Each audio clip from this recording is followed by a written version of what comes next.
नमस्कार। हमारा आज का टॉपिक है इंजेक्शन ऑक्सीटोसिन। और ये इंजेक्शन जो होता है वो ऑब्स्टेट्रिशियंस यूज़ करते हैं मेनली। और ये डिलीवरी के टाइम पे जो यूटेराइन कॉन्ट्रैक्शंस होते हैं उनको बढ़ाने के लिए यूज़ किया जाता है। इसका जेनेरिक नाम है ऑक्सीटोसिन और इसका ब्रांड नेम जो है मार्केट में जो ये उपलब्ध है वो है पिटोसिन नाम से। Oxytocin is a natural hormone protein produced by the pituitary gland. Oxytocin एक नेचुरल हार्मोन प्रोटीन है, हार्मोन प्रोटीन के बने हुए होते हैं और ये पिट्यूटरी ग्लैंड द्वारा प्रोड्यूस होता है। Oxytocin work by increasing the concentration of calcium inside muscle cell that control contraction of the uterus. Uterus में जो ये मसल सेल्स हैं यहाँ पर कैल्शियम जो होता है वो कारण होता है यूटेराइन कॉन्ट्रैक्शन का। तो ऑक्सीटोसिन का काम क्या होता है, इस कैल्शियम को इंक्रीज़ करना, इस कैल्शियम की जो कंसंट्रेशन है उसको इंक्रीज़ करना। उससे क्या होता है, कॉन्ट्रैक्शन बढ़ जाते हैं। अब आता है oxytocin causes the uterus to contract. Oxytocin क्या करता है, यूट्रस को कॉन्ट्रैक्शन में मदद करता है। तो ये किस किस चीज़ में यूज़ करेंगे हम, इसके इंडिकेशन क्या होंगे।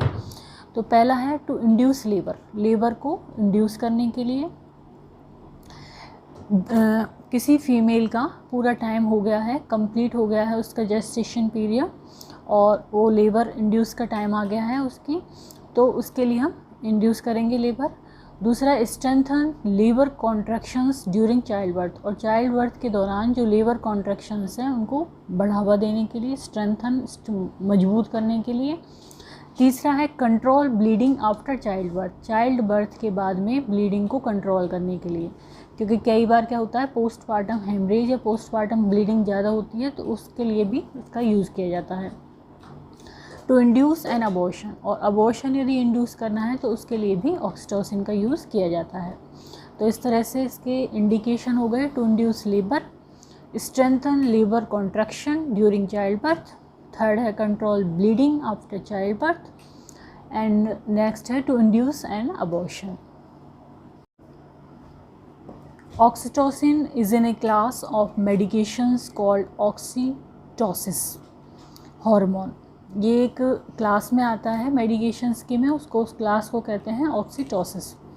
It works by stimulating uterine contractions, और ये क्या काम करता है, यूटेराइन कॉन्ट्रैक्शंस को स्टिमुलेट करता है। नेक्स्ट है common side effects of Pitocin, या फिर ऑक्सीटोसिन की जो कॉमन साइड इफ़ेक्ट होंगे वो क्या होंगे। पहला है रेडनेस और irritation at the injection site, loss of appetite, third है नोजिया, फोर्थ है वॉमिटिंग, फिफ्थ है क्रैम्पिंग, सिक्स्थ है स्टमक पेन हो जाता है कॉन्ट्रैक्शंस की वजह से, रनी नोज, साइनस पेन और इरिटेशन एंड मेमोरी प्रॉब्लम्स। तो ये इसके कॉमन साइड इफ़ेक्ट हैं। रेडनेस जिस एरिया पे इंजेक्शन लग रहा है, loss of appetite, nausea, vomiting, cramping, stomach pain, runny nose, sinus pain and memory problem. ये इंजेक्टेबल सॉल्यूशंस के रूप में मिलता है और अधिकतर ये 10 यूनिट्स पर ml जो इसके वायल होते हैं उनमें होता है लिखा हुआ, 1 ml में 10 unit. Pitocin is a sterile clear colourless aqueous solution होता है ऑफ सिंथेटिक ऑक्सीटोसिन से बना हुआ, फॉर इंट्रावीनस इन्फ्यूज़न और इंट्रामस्कुलर इंजेक्शन, IV या IM जैसे कि डॉक्टर प्रेस्क्राइब करता है उस हिसाब से ये पेशेंट को दिया जाता है। नेक्स्ट आता है कॉन्ट्रा इंडिकेशंस। कॉन्ट्रा इंडिकेशंस हैं इसकी सिग्निफिकेंट सिफेलोपेल्विक डिस्प्रोपोर्शन, सिफेलोपेल्विक जो है डिस्प्रोपोर्शन है तो उसमें नहीं दिया जाता, ट्रांसवर्स लाई है तो नहीं दिया जाता, हाइपरटोनिक यूटेराइन पैटर्न है, पहले से ही हाइपरटोनिक है यूट्रस तो उसमें नहीं दिया जाता, patient with hyper sensitivity to the drugs, कोई पेशेंट है जिसको ड्रग्स से हाइपर सेंसिटिविटी है तो उसमें भी नहीं देते, कोड प्रोलैप्स है, टोटल प्लेसेंटा प्रीविया है तो उसमें ऑक्सीटोसिन नहीं दिया जाता है। In case of fetal distress, fetal distress है पहले से ही, तो उस कंडीशन में भी ऑक्सीटोसिन नहीं दिया जाता है, कॉन्ट्रा इंडिकेटेड है। तो इस तरह से कॉन्ट्रा इंडिकेशंस हो गई इसकी। Significant cephalopelvic disproportion, transverse lie, hypertonic uterine pattern, patient with hypersensitivity to the drugs, cord prolapse, total placenta previa in case of fetal distress. Next है सिम्टम्स ऑफ ओवरडोज। यदि ओवरडोज चला गया है oxytocin का तो क्या क्या सिम्टम्स आते हैं? यह है स्ट्रॉन्ग और प्रोलॉन्ग्ड यूटेराइन कॉन्ट्रैक्शंस, स्ट्रॉन्ग होंगे कॉन्ट्रैक्शंस और प्रोलॉन्ग होंगे, लंबे टाइम तक होंगे, ब्लीडिंग हो सकती है, सीजर्स आ सकते हैं और लॉस ऑफ कॉन्शियसनेस लॉस हो सकती है। तो ओवरडोज की कंडीशन में ये प्रॉब्लम्स हो सकती हैं, स्ट्रॉन्ग और prolonged uterine contractions, bleeding, seizures and loss of consciousness. अब आता है कि ऑक्सीटोसिन के दौरान हम क्या क्या चीज़ मॉनिटर करते हैं। तो electronically monitor the uterine activity and the fetal heart rate throughout the infusion of Pitocin. Uterine activity monitor करेंगे हम इलेक्ट्रॉनिकली, और फीटल हार्ट रेट भी हम थ्रू आउट जब हम पिटोसिन दे रहे हैं उस वक्त नोट करेंगे।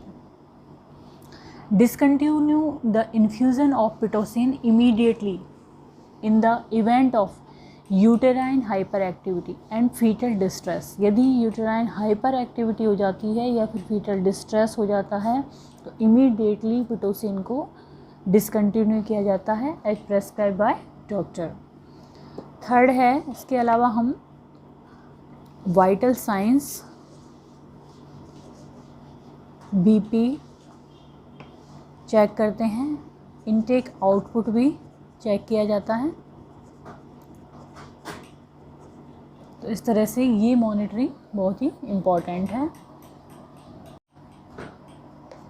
तो आज हमने इंजेक्शन ऑक्सीटोसिन के बारे में पढ़ा। इसको पिटोसिन मार्केट में जो ब्रांड नेम है इसका वो है, और इससे जो यूटेराइन कॉन्ट्रैक्शंस होते हैं उनको ऑगमेंट किया जाता है या प्रोड्यूस किया जाता है, जिससे कि लेबर इंड्यूस होता है, या फिर चाइल्ड बर्थ के बाद जो ब्लीडिंग होती है उसको कंट्रोल करने के लिए इसको यूज़ किया जाता है, या फिर अबॉर्शन को इंड्यूस करने के लिए इसको यूज़ किया जाता है। तो यदि ये वीडियो आपको पसंद आया हो तो इसको लाइक करें और चैनल को सब्सक्राइब करें। Thank you.